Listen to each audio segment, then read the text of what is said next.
Hey, what's up guys? Today I'll show you a horror action film, The Purge, election year 2016. Spoiler ahead, watch out and take care. The film opens with a mask-wearing maniac, playing funky music in front of a tied and bloodied family.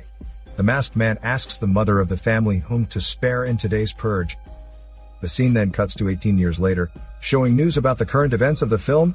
The new founding fathers of America are losing ground in the upcoming election, after they had been exposed for using the purge for their economic gain. One of the candidates against them, the senator, is the sole survivor of the family massacre scene from earlier. Because of this traumatic event, she wants to dissolve the annual event of the purge. Meanwhile, the NFFA has a meeting regarding this news. Angry with the report, the president, the head of NFFA, decides to do something that will affect the senator on purge night. This scene shows that those in power will always do something drastic to preserve their dominance. In the next scene, the senator is having an election debate with NFFA's candidate, the minister. While they are debating, the head of the senator's secretary, Leo, is guarding her against potential assassinations. Afterward, a deli owner is watching the news about the presidential debate. Amazed by the senator's conviction to end the purge, the deli owner gives her props for being brave. The ex-purger tells the deli owner that she's not going to win and nothing will change. But a young man, Marcos, disagrees with this. The day before the purge, the NFFA announced that they would now remove the immunity for level 10 government officials, which would make them vulnerable to the purge. Having heard of this news, Leo wants to secure the senator a safe hideout. But the senator insists on staying, because hiding might change her image to the public and thus lose the elections. Leo has no choice but to protect her by other means. It is revealed that the president plans to indirectly, and perhaps even directly, eliminate the senator from the picture by putting her life in danger. In the next scene, news about the booming murder tourism caused by the purge is seen in the news, causing distress to the deli owner's customer. While this is happening, a pair of shoplifters try to take candy from the store. But the deli owner promptly stops them. The ex-purger arrives on the scene to control what's happening. The girls recognize the ex-purger as an infamous ex-purger, causing them to return the product they stole and leave the place immediately. Meanwhile, Leo shows that the senator's house already has the security it needs, but he still thinks it's a bad idea for the senator to stay there.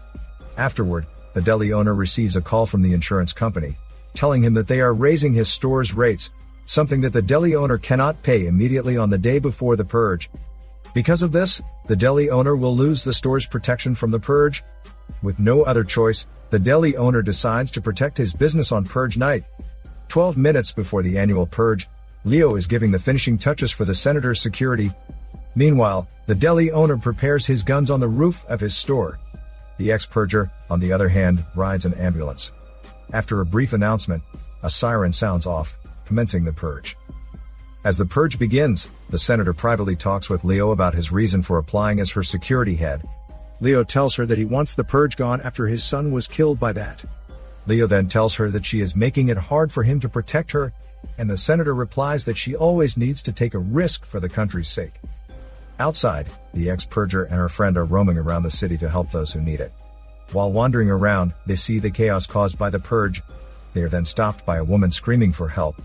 We can see here how people automatically become depraved once a lawless event such as the purge starts.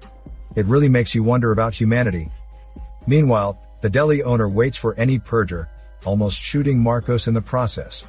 The deli owner insists that Marcos should stay home. But Marcos wants to stay because there's nothing to do. They then see a brightly lit car swerving in the road. After driving, 3 masked women with guns step out of the vehicle, joyfully celebrating the purge night. One of the women takes off her mask, revealing that she's one of the shoplifters earlier. The candy girl threatens and mocks the deli owner, but Marcos retaliates on the deli owner's behalf by shooting at her ear. This agitates the candy girl even more, but the girls leave instead. In the next scene, Leo's fellow security agent and another member mess with the security footage by rewinding it. After being dismissed by the unaware Leo, the security agent exhibits strange behavior when he lets the other agents rest despite the purge. Sure enough, mercenary soldiers with white power in their backs arrive on the scene. The security agent is actually a spy for this group, as he lets the group enter freely. Meanwhile, Leo tries to communicate with the men outside, but they seem not to hear him. Leo then presses a button to the security footage, revealing that all the men outside are already dead. Because of this, Leo immediately heads to the senator's room, telling her that someone has betrayed them, and they have to move. Leo and the senator then escape through a secret trapdoor. Outside, Leo promptly kills 2 mercenaries by stabbing them. Inside the senator's room, the agent is still dumbfounded by their disappearance. One of the soldiers finds the hidden trapdoor. Frustrated by the agent's incompetence, the mercenary removes his mask to reveal his neo-Nazi head tattoos. The mercenary, Earl, who is the group leader, orders his men to check the whole place. An agent-turned-spy spots Leo and the senator escaping. They are immediately fired at by the sniper, hitting Leo in the shoulder. Despite that, Leo activates the bomb he left behind in the senator's room as his trump card, killing both the turncoat agents and other soldiers. After that, Leo and the senator leave the scene. Meanwhile, the ex-purger stops by the deli owner's store to briefly check on them. Afterward, the senator's secretary and the senator stop at an alley. Noticing that the senator's secretary bleeding badly, the senator wants to call for some help. But Leo refuses, because he does not know who to trust. He then tells the senator that they should head east, and that the senator should follow his instructions. They then move when they see a drone following them. No matter where they head to, Leo and the senator are followed by the drone. Leo shoots it with precision, destroying it. However, their victory is short-lived, because they encounter some purger who pretends to be dead bodies. At first, they manage to fend them off, but tasers eventually subdue them. In the next scene, Leo and the senator are being dragged by purgers, who are actually masked murder tourists. As a crowd of murder tourists forms around Leo and the senator, Marcos and the deli owner rescue them in Purge fashion. After killing all of the murder tourists, the deli owner invites Leo and the senator to come with them. Leo seems to be on high alert inside the deli owner's store, as he roams around the store to check if there are enemies. The deli owner talks to the senator, asking her why she's outside on Purge night. The deli owner also introduces the senator to Marcos, who is a big fan of the senator. After Leo checks the place, the senator insists on treating Leo's wound. However, after Leo asks the deli owner's name, the deli owner feels offended that he is interrogating him, instead of thanking him. They then argue, but this is abruptly cut, when Marcos sees brightly lit cars through the security footage. The passengers of the cars are the shoplifters from earlier, who now return with backups. Because the group covers both entrances, the deli owner calls the ex-purger for help. But the ex-purger is busy treating someone's wound. Leo then decides to protect both sides, with the senator teaming up with Leo and the deli owner teaming up with Marcos. The ex-purger arrives at the scene just before the group enters the establishment, hitting the candy girl with her car at full speed. After finishing off the remaining purgers, the ex-purger tells the group inside to get in her van. The deli owner is reluctant to leave his store, but Marcos promises him that they will rebuild the store in the future. While they are driving toward a secure place, a helicopter belonging to the mercenaries fires at them, prompting them to drive under a freeway. Leo also discovers that the mercenaries track them through the trace bullet that is lodged inside him. Under the freeway, they spot a group of black men fighting in an empty lot, who later seize their van. The group of black men demand to see them as they pound at the van, but the deli owner whistles in such a way that the men stop. The deli owner reveals that he is a former gang member, and that the group outside is actually a gang. The gang requests that they help one of their members, and Leo accepts on a condition. The mercenaries try to track them down, with 2 soldiers arriving at the source of the signal. However, they see the trace bullet on the ground, as well as gang members surrounding them. Earl tries to call his men, but all he hears is the sound of gunfire. Interestingly, the gangs are more helpful and honorable during Purge night than the usual people you see every day. The van finally escapes to the secure place where they are originally headed, an underground medical facility for the Purge victims.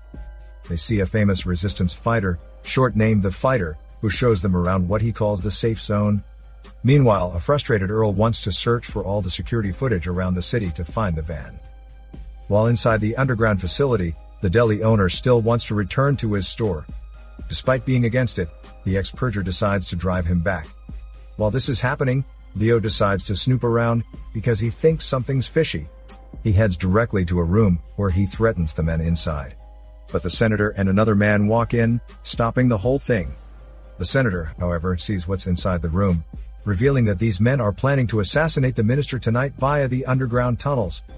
Meanwhile, the ex-purger, the deli owner, and Marcos drive back to the store, when they see government trucks heading to the safe zone. The senator urges the group to abort their plan, because the minister's death might be viewed as martyrdom. They then receive a call from the ex-purger, alerting them of the incoming government soldiers. The group leads the senator and Leo to a secret exit to escape, and the senator insists still on stopping the assassination, something which the group cannot do. Interestingly, despite having the same goal, which is to remove the purge altogether, we can see that the senator and this group still have their ideological differences in stopping it. That is, one wants a peaceful succession, while the other wants a violent takeover. While walking outside the facility, Leo steps on a tripwire that activates a swinging blade, almost killing the two. After passing through, they are rescued by the ex-purger's van. Inside the van, the senator is noticeably shaken by the events. She then tells Leo that she cannot win like this, telling him that she must stop the assassination. Their conversation gets cut when an armored van knocks their van down. Almost immediately, the senator is dragged out of the vehicle, with Leo somehow knowing where the armored van is headed, before immediately head to its location. The senator is brought to a secret location in the next scene, where she is tied to a carrier while unconscious. Soon after, it is revealed that she is brought to the church, where the minister is delivering a mass.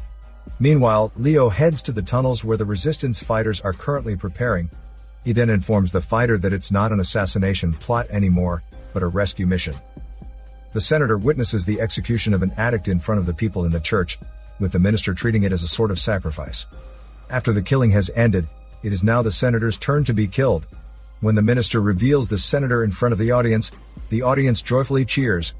The minister then invites the NFFA to the altar. Behind the scenes, Leo and the others are already moving inside the church.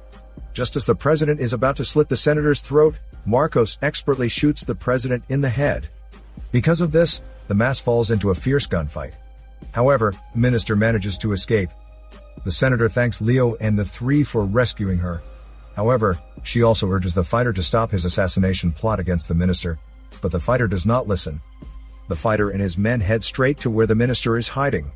And there, the fighter points his gun at the minister's face. The minister pushes him to purge, with the fighter hesitating to pull the trigger. In the end, the fighter stops himself, deciding instead to let the senator win via election. While it is a disturbing sight, this scene shows the extreme fanaticism for the purge, showing that the purge did not just get accepted overnight, but that it was built through propaganda and faith. Upon seeing people tied, implying that they are to be sacrificed, the senator tells the minister that she will definitely win against him. While the senator is helping the bound people, the fighter and his men search for a car to ride. However, they are ambushed by Earl's men. Leo immediately comes to the fighter's rescue. As a final move, the fighter decides to jump on a car and drive it towards the mercenaries, killing two in the process.